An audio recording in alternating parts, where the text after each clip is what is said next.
અસુર હતો, તો તેણે છે ને તો શું કર્યું કે બ્રહ્માજીનું તપસ કર્યું. બ્રહ્માજીનું તપ કર્યું ને બ્રહ્માજીને પ્રસન્ન કર્યા. પહેલાના દેવો એવા હતા કે એનું નામ વારંવાર દયા કરો, બ્રહ્મા બ્રહ્મા બ્રહ્મા બ્રહ્મા બ્રહ્મા બ્રહ્મા બ્રહ્મા એમ કરો એટલે ખુશ થઈ જાય. કાં તો કંટાળીને પણ તે દેવ ખુશ થઈ જાય કે ચાલ ભાઈ હું છે, બોલ તો ખરો, તને હું જોઈએ એમ હત્યા કરે. તે વખતે પેલા એમ આવ્યું કે પ્રભુ હું ની દિવસે મરું ની રાતે મરું, હું ની ઘરમાં મરું હું ની બહાર મરું, હું લોખંડથી ની મરું, લાકડાથી ની મરું, હું કોઈ હથિયારથી ની મરું, પછી હું ની માણસથી મરું કે ની પશુથી મરું. તો ભગવાને કહ્યું કે તથાસ્તુ. એટલે ભાઈ તો રંગમાં આવી ગયા. જેને આવી શક્તિ મળે ને તે વ્યક્તિ એવા રંગમાં આવી ગયો કે તેણે પછી ગમે ત્યાં ધમાચકડી મચાવવા માંડી. અને એને કોઈ હરાવી જ નહીં શકે ને, બધાને લૂંટે ને મારે ને એટલો ત્રાસ પાડવા માંડ્યો. અને પછી છે ને કે એને થયું કે હું સમગ્ર બ્રહ્માંડનો વિજેતા, મારા સમાન કોઈ મળે નહીં, હું બહુ શક્તિશાળી. તે એના લગ્ન થયા કયાધુ નામની છોકરી સાથે. એ કયાધુ નામની છોકરી તે જંગલમાં રહેતી હતી ને ત્યાં જંગલમાં આજુબાજુ ઋષિઓના આશ્રમ. તે પેલી છોકરી છે ને નાની હતી તારા જેવડી, ત્યારથી તે આશ્રમોમાં જાય, પછી ઋષિઓના કંઈ કામ કરે, બારણું વારી આવે, આ વારી આવે, આમ તેમ કરે. તો તે સમયે આ ઋષિઓ છે ને તે વિષ્ણુ ભગવાનની બધી વાતો કરે કે વિષ્ણુ ભગવાન આ અવતાર લે, પેલો અવતાર લઈને આવા બધા જે કંઈ દુષ્ટ હોય તેનો નાશ કરવા માટે વિષ્ણુ પ્રવૃત્ત રહી. બસ કે ભગવાનની વાત કરતા હતા એટલે કયાધુને બહુ ગમ્યું. પછી તે કયાધુના લગ્ન થયા હિરણ્યકશ્યપુ હાથે. અને હિરણ્યકશ્યપુને કયાધુનો પુત્ર જન્મ્યો પ્રહલાદ. તે પ્રહલાદે અંદર રહીને વિષ્ણુ ભગવાનની વાત એના મધરના મગજમાં વિષ્ણુ ભગવાન એમ થઈ ગયું. વિષ્ણુ ભગવાનના એટલા વખાણ સાંભળેલા એટલે તેને વિષ્ણુ પ્રત્યે તેની ભક્તિ, તે છોકરો હો એ ભક્તિ લઈને જન્મ્યો. આ બાજુ તો એના રાક્ષસ પિતા તે જ બન્યા તો તેણે ચારે કોર ત્રાસ ફેલાવ્યો, ત્રાસવાદીની જેમ લોકોને મારે, લૂંટી લે, ગામને ઉજાડી નાખે ને કે હું સર્વશક્તિમાન, હું ત્રિભુવન વિજેતા, મારા સમાન કોઈ નહીં એમ કરીને. પછી એને ખબર પડી કે મારો દીકરો જ વિષ્ણુનો ભક્ત. તેણે છે ને તે શું કહ્યું તું ભગવાન કે ખબર પડી કે હવે ચાલુ કરે ને કે એટલે કર. તે પછી તે પેલો પ્રહલાદની ખબર પડી, પ્રહલાદ વિષ્ણુ કરે. તે એને થયું કે એમાં થયું કે પ્રહલાદ એક દાડો આજુબાજુ પેલો રાજા તો પોતાની રીતે રહી ને પ્રહલાદ તો પછી બધા જાણકારી ભજન થતા એ ઉઠતા. એટલે એક વાર કુંભાર વાળે ગયો હે કે ભજન સંભળાય એટલે જાય કે ઓ વિષ્ણુના ભજન થતા છે. એટલે તે પેલો પ્રહલાદ કુંભાર વાળે ગયો. તે કુંભાર વાળે બધા એક બિલાડી આમથી તેમ દોડાદોડ કરે, આમ દોડે તેમ દોડે, આમ દોડે ને મિયાવ મિયાવ મિયાવ કરીને દોડે. તે પેલો પૂછ્યું કે આ કેમ આવું કરે? કે એના બિલાડીના બચ્ચા એક માટલામાં ઉતા ને તે અમે બધા માટલા બનાવીએ, કાચા માટલા પાકા કરવા સારું કરીને નિભાડામાં મૂકીએ.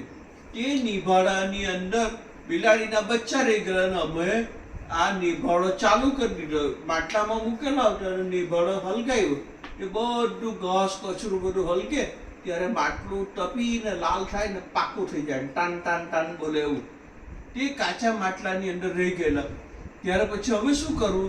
તે બધા ભગવાનનું ભજન કરો કે હે ભગવાન તમે આ માંજારીના બાળને બચાવજો, તમે આમ છો તમે તેમ છો. ભગવાનને કહે કે તમે હું કામ કરેલા એ ભગવાનને કહેતા જાય એમ કરીને ભજન કર્યા. ને પછી છે ને એ પેલો અને વધ્યો પ્રહલાદને કે આનું શું થશે?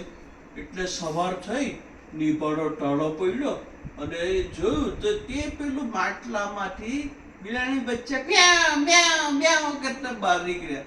ત્યારે અમને વિશ્વાસ આવી ગયો કે વાહ ભગવાન, તમે આટલા ઢગઢગતા નિભાળામાંથી પણ બચ્ચાને બચાવી શક્યા, તો પછી મારે તો શું બીવાનું, તમે મારા ઈશ્વર છો. પછી હું ત્યાં આવી રીતના બધા ભજન કરે મૂકે ને, એ ખબર પડી કે તમારો દીકરો પ્રહલાદ તે છે ને તે વિષ્ણુનો ભક્ત છે. તે પેલા હિરણ્યકશ્યપ કે આ બંધ કરતો, આપણને તો આ વિષ્ણુનું નામ નહીં જોઈએ. તે પેલો કે પણ પ્રભુ, હું તો એને સ્મરણ કરું છું. તે નહીં માને. એટલે છે ને તે પેલા ગુસ્સામાં આવ્યો ને, એણે એના જે સૈનિકો તેને કહ્યું કે આને ઉઠાવીને ડુંગર પરથી લાખો ખીણમાં, એના અડધા પાટાટિયા તૂટી જશે. એ બધા લઈ ગયા ને આમ આમ આમ ઝોલા કરીને પ્રહલાદને લાયખો ડુંગર પરથી, કેટલો ઊંચા ડુંગર પરથી નીચે નાખ્યો. તો તે પેલો કે હે પ્રભુ મારી રક્ષા કરજો. એટલે નીચે છે ને મોટું એક ફૂલ બની ગયો ને તે ફૂલ પર પેલો પ્રહલાદ પડ્યો. ફૂલ પર પડ્યો તેને તો આમ જાણે સ્પંજમાં પડ્યો તેમ પર નીકળી આવ્યો. પછી શું થયું કે પેલા આવી રીતે બીજી ત્રીજી વાર એણે શું કર્યું કે પેલા પ્રહલાદના પિતાજીએ હિરણ્યકશ્યપે કહ્યું કે ચાલો, માનતો જ નથી, જ્યાં હોય ત્યારે ભજન કરે છે તો એને હું સળગાવી દઉં. પણ એમ કે સળગાવ કેવી રીતે? કે એની હિરણ્યકશ્યપુની બહેન હતી હોલિકા, તેને એવું વરદાન હતું કે એ બળે નહીં, ગમે તે થાય તો એ બળે નહીં. ત્યારે એના પપ્પાએ હવે વિચાર કર્યો મારી હોલિકા તો બળવાની નથી, તેના ખોળામાં પ્રહલાદને બેસાડીએ ને પછી ફરતી મેરે લાકડા ગોઠવીએ ને સળગાવીએ તો હોલિકા તો બળવાની નથી. તો બળશે કોણ બળશે?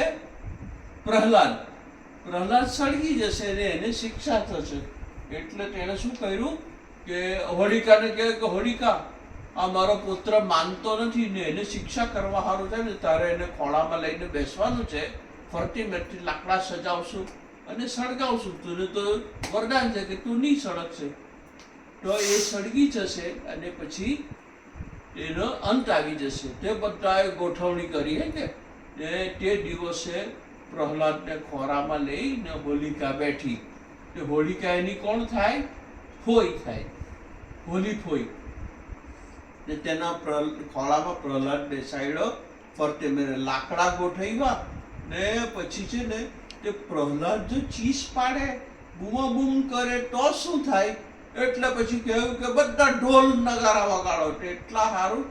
જ્યારે પેલું હોય ને હોળી હોય તે પહેલા ઢોલકા વેચવા નીકળે ને બધું, તે આપણે ઢોલ નગારા વગાડવા, થાળી વગાડવાની, કે અંદર પેલો જો ચીસ પાડે તો બહાર સંભળાવની જોઈએ. તો હોલિકાને સાંજે સળગાવીને બધા કેટલા લોકો ભજન કરે કે હે પ્રભુ, પ્રહલાદને બચાવજો. કેટલાક વળી એમ પાણી લઈને ફરતે ફરે કે પેલા રાજાના ઢાંકને લીધે એ પર તો પાણી રેડાય નહીં. પછી શું થયું કે પ્રહલાદના પેલીને વરદાન હતું કે તું એકલી નહીં સળગી શકે, પણ ભગવાનના ભક્તોની જ્યારે ખોળામાં લીધો એટલે એની ની બળવાની શક્તિ કોનામાં આવી ગઈ? ખેંચાઈને પ્રહલાદની અંદર આવી ગઈ ને પેલી હોલિકા બળી ગઈ. ને એમ કરીને પછી સવારે શું થયું તો પેલો પ્રહલાદ તો એ બધા ધૂળમાંથી, બળેલી રાખમાંથી બહાર નીકળ્યો. આમ કરતો બહાર નીકળ્યો ને વિષ્ણુ કરતો બહાર નીકળ્યો. તો બધા કે હોલિકા કેમ ગઈ? તો હોલિકા બળીને ખલાસ થઈ ગઈ. ત્યાર પછી પેલા અંદરથી બહાર આવતો હતો તો લોકોએ જોયું કે પ્રહલાદ આવતો છે, ચાલ એને દાજે નહીં, એમ કરીને બધા સવારે હોળી ટાળી પાડવા ગયા. એ હોલિકાને પાણી, એવો રિવાજ કે પાણી રેડીને એને ઠંડી પાડે ને પછી બધા એટલા બધા આનંદમાં આવી ગયા કે અરે વાહ, પ્રહલાદ બચી ગયો. તો તે વખતે તની ધૂળ લઈને બધા એકબીજાના પર લાખે ને કે ખુશ થઈ ગયા કે આપણો પ્રભુનો ભક્ત પ્રહલાદ બચી ગયો. એટલે ધૂળેટી કહે. પહેલે દિવસે હોળી બીજે દિવસે ધૂળેટી. પછી ધૂળેટીનું સ્વરૂપ બદલાતું ગયું ને કોઈએ ગુલાલ નાખે, કોઈ કલર નાખે અને આનંદ આનંદ આનંદ થઈ ગયો. તે દિવસે ખાસ કરીને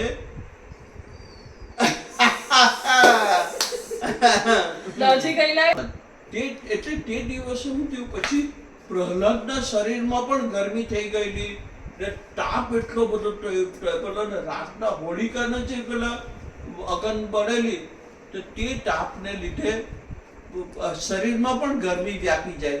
તેવે વખતે ભગવાને એટલે એ લોકોએ ત્યાંના લોકોએ નક્કી કરેલું કે દહીં ને શ્રીખંડ ને એવું ખાવું. તો તે દહીંની સાથે શ્રીખંડની સાથે ખોરાકમાં લે તો આપણને પણ સાતા વળે. જો તમને ખૂબ તાપ પડતો હોય તે દિવસે તમે, એટલે આવું કહેતો નથી કે મારે, પણ તે દિવસે જો તમે ગ્લાસ ભરીને છાશ પીઓ અને પછી તેનો અનુભવ કરો કે કેવી ઠંડક રહી તમારા દિલમાં ને મનમાં. હોલિકામાંથી પ્રહલાદ જીવિત નીકળ્યો.